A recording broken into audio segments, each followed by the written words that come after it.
يا أيها الذين آمنوا كتب عليكم الصيام كما كتب على الذين من قبلكم لعلكم تتقون.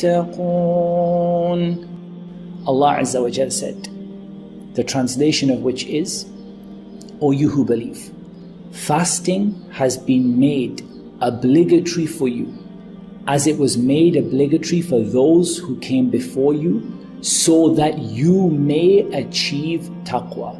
لَعَلَّكُمْ تَتَّقُونَ. Allah has made this the purpose, the primary reason behind the month of Ramadan.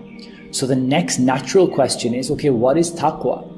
So taqwa is to do as much as you can to become more obedient to Allah and less disobedient to Allah. So the more obedience you do, the more prayers, the more fasting, the more dua, the more hope you have in Allah, the more love you have for Allah, and the less disobedience, the less haram, the less backbiting and lying, and the less haram income, and the less haram actions, and the less looking at haram and listening to haram. The less of that you do and the more obedience you do, the closer you become towards taqwa.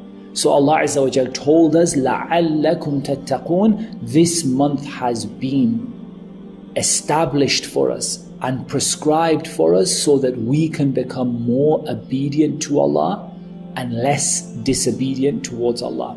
And so we have to ask ourselves throughout the month, here's day 1 of Ramadan, day 2 of Ramadan, day 3 of Ramadan.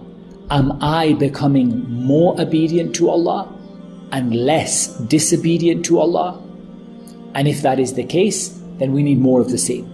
If you find that there's some disobedience creeping in after Maghrib, we need to take that out, because Ramadan is a training program to become more obedient to Allah and less disobedient to Allah. And so we need to use this as our objective.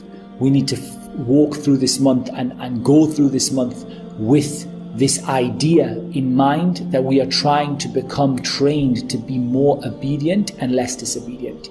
And we need to have the intention that this obedience and this avoiding the haram is something that will last us beyond Ramadan, insha'Allah ta'ala, because there's no point in us becoming obedient and then leaving that on the day of Eid. We want to be a people who, insha'Allah, start off with the intention of making a permanent change to become a better Muslim. لَعَلَّكُمْ تَتَّقُونَ. And Allah Azza wa Jal knows best. وَالصَّلَاةُ وَالسَّلَامُ على نبينا محمد وعلى آله وصحبه.